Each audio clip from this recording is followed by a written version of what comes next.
Hey guys, so this is going to be the follow-up video as promised to my Fantastic Beasts and Where to Find Them review.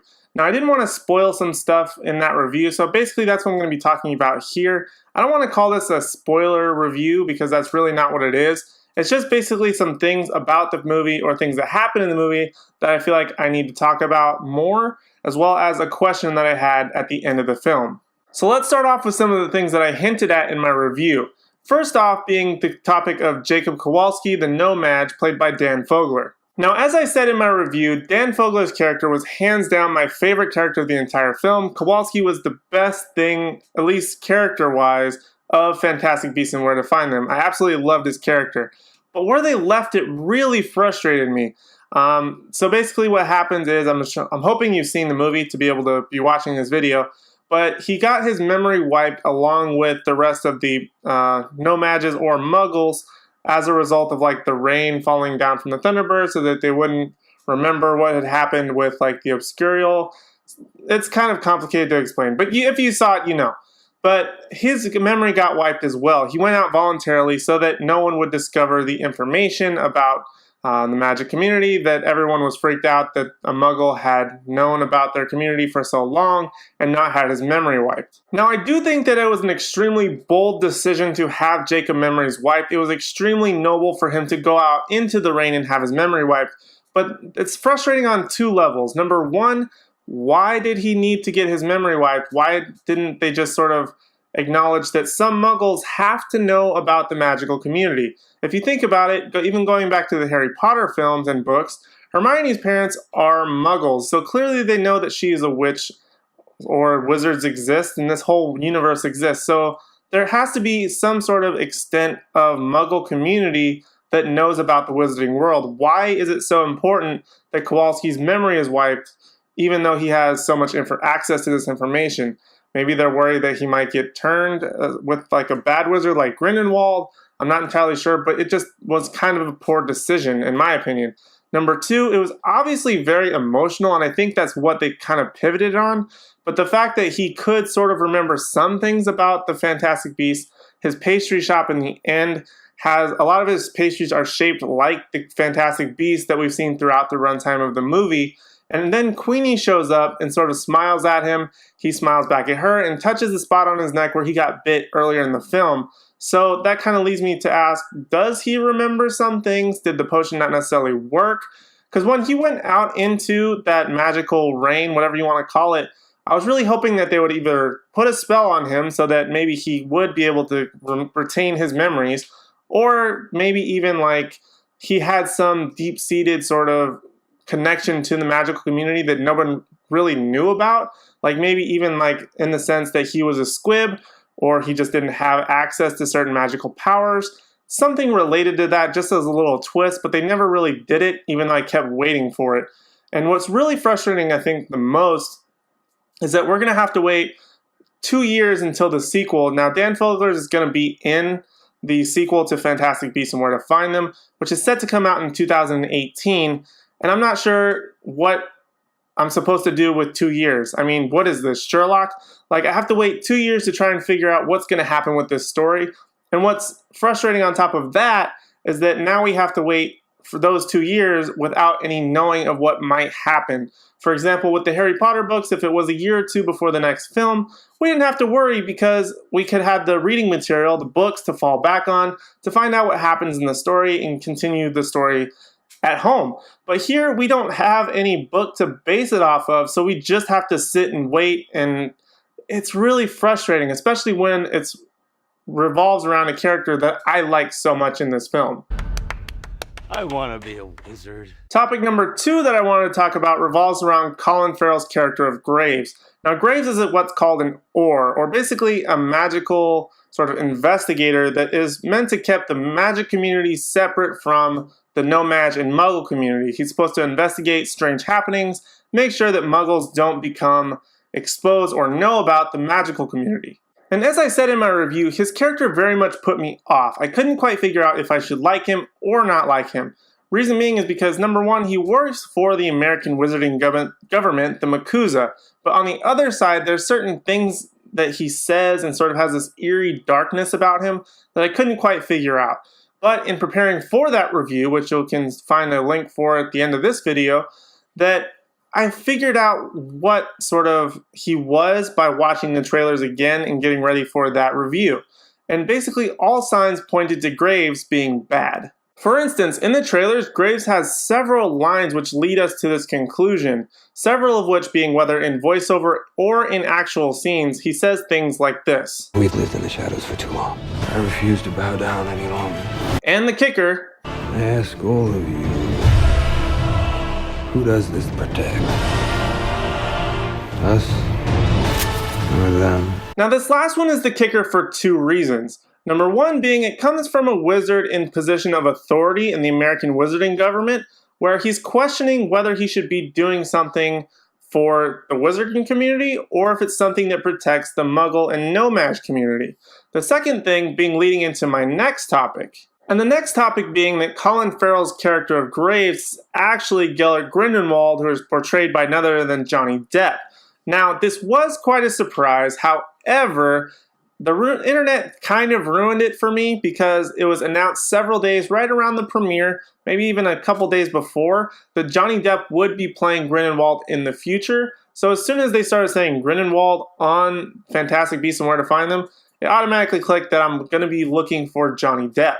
Now, I'm not sure if it's just me, but if you play back the clip of in the trailers when Colin Farrell is saying, basically, who does this protect, us or them? It doesn't, to me, sound like Colin Farrell is saying this line. If you listen to it very closely, to me, it sounds like Johnny Depp is saying this line. So the signs were kind of there that this should have been something we should have expected, that Graves would have been Grindelwald the whole time, probably through a polyjuice potion or something like that, and that we should have known he was bad, and that it maybe should have been Grindelwald the whole time, just because if you play back that clip again, I'm going to play it right now for you, that it sounds like Johnny Depp is saying this line. I ask all of you, who does this protect? Us or them? See what I mean? It kind of sounds like Johnny Depp is saying that line, but it could be Colin Farrell, but to me, it just slightly sounds like Johnny Depp. Let me know what you think in the comment section down below. Now back to the topic of Depp being Grindelwald. When it was announced that Depp was going to be Grindelwald, I really wasn't that excited. I never really saw Johnny Depp as a part of the Potterverse. I think he's a phenomenal actor. Captain Jack Sparrow has been one of the most iconic characters in the past 10 plus years, but I don't necessarily think that he was part of that universe. However, now that he is part of that universe, I kind of have to reserve my judgment and say that I'm going to have to wait to see more in order to really determine if I like him being the character. And I suppose that's kind of a perfect segue into my next topic, which is we're supposed to get 4 more of these films. There's supposed to be a total of 5. Now, what I'm thinking that they're sort of going to be doing as far as how these films play out is something similar to like the Star Wars prequels. Now, let's hear me out here, because what I'm thinking is that they're sort of doing a wraparound like they did with Star Wars with Darth Vader, but instead with Grindelwald teaching Voldemort, and Dumbledore is going to be our through line from the Fantastic Beasts films all the way to the Harry Potter films. Now my thinking in this is that the way they're setting it up is that Grindelwald is going to be the big bad of the prequel sort of Harry Potter films, which is Fantastic Beasts. Voldemort is the big bad of the Harry Potter films. Now, we do get some storylines about Voldemort, so we pretty much know his history, his rise, his fall, and then rise and fall again from power throughout that series. Now, it's hinted at a little bit about Grindelwald when we're talking about Dumbledore's past, but this one is really going to show us the real story of maybe what was happening at that time with Grindelwald and Dumbledore, and how that history sort of played out. Now, what I'm thinking is that when we're going to get to right around Fantastic Beasts number 5, is right when we're going to start getting Grindelwald maybe teaching or discussing, leaving things behind for a young Tom Riddle or Voldemort. Now, that's really going to set up the Harry Potter universe and really going to be a good line of films from Fantastic Beasts 1 all the way to Harry Potter and Deathly Hallows Part 2. Now, that really sort of sets up a really nice line because Fantastic Beasts is supposed to be 5 films, and the first film is actually taking place in the same year where Voldemort was born, or Tom Riddle, I guess, was born.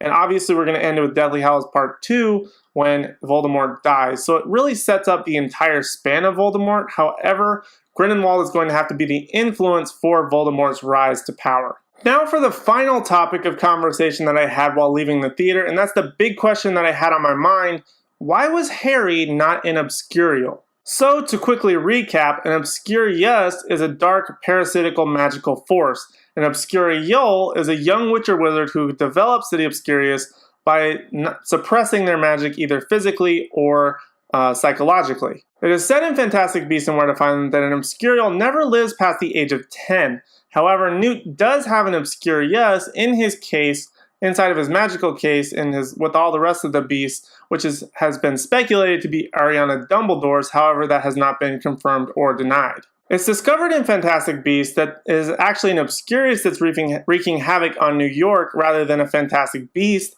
which many people thought it was. And actually, it's Ezra Miller's character of Credence who is the Obscurial rather than the little girl, his sister. So it was kind of confusing in that point, but what was thought was that Credence was actually able to somewhat not only suppress such a strong Obscurial, because obviously he's older than 10 years old, as well as maybe he's a much more powerful wizard than we actually thought he was, despite Graves thinking he was a squib. So now back to the original question: why would Harry not be an Obscurial? And because you really think about it, and he was pretty hard, like he was pretty beaten down, I guess, emotionally, while living with the Dursleys on Privet Drive. He was constantly told not to do magic. Although weird things would happen occasionally in Harry's life, the Dursleys very much suppressed that side of his family, basically not even letting him know about it. So maybe they just didn't want him to know about it, or they really suppressed it to a point where maybe one would think an Obscurial or an Obscurious maybe would have developed inside of Harry. I think that this boils down to 3 theories. Number 1 being that Harry does do slight magic every so often that does let out his magical abilities, usually in a semi-positive way, at least to him, that he never really has to develop an Obscurious, so it never really manifests itself. Also in that same vein, by not knowing very much about his family's history or being part of the wizarding community, maybe that magic just didn't develop, but that doesn't really make sense considering that the magic would have developed inside of him just being part of a magical family, and it would have had to manifest in some way, shape, or form. Possibility number 2 is that Harry is like Credence and is strong enough to suppress his magic and somewhat control it for the majority of his time away from Hogwarts. Then when he does get accepted into Hogwarts and starts attending, that he's able to fully release his magic and harness it and develop it in ways that it never really becomes harmful to him. And finally, possibility number 3 is that Harry is a Horcrux. Now, Harry is a Horcrux of Voldemort, who has a little bit of Voldemort's soul inside of him. So my thinking is that if Harry has a bit of an older wizard who's already developed, who's already learned magic inside of him, it sort of takes over the part of him that's developing. So that younger inner magic that is developing inside of him naturally is sort of being not necessarily suppressed, but by having Voldemort's magic inside of him, it more or less takes over or is training or blocking his natural magical ability, so he doesn't have to be developed. He already has that development inside of him. I think of those 3 possibilities that the third possibility makes the most sense, considering that Harry develops a lot of abilities that only Voldemort had at the time, such as like Parseltongue, so that he was able to speak to snakes. Harry would have never had that ability had he not had that piece of Voldemort's soul still inside of him, being a Horcrux. So what that really means is that by having that older sort of mentor type of magic to Harry's undeveloped natural magic abilities, sort of balanced it out and never really caused the Dursley's suppression of his magic to be something that would cause an Obscurious to deform. But feel free to speculate down in the comment section down below. So guys, that pretty much covers all the things that I wanted to talk about, as well as the question that I wanted to ask about what happened in Fantastic Beasts and Where to Find Them. If you have any thoughts about the movie, the Potterverse, what's happening, what may be happening, let me know in the comment section down below. As well as, like I said before in my previous review, if you have not yet done it, go to pottermore.com, get yourself sorted into a house and let me know down below what house you got sorted into. I got Ravenclaw, so I'm going to represent as best I can, but let me know what you got down below. Guys, thank you so much for watching. You really are the best, and I'll see you in the next one.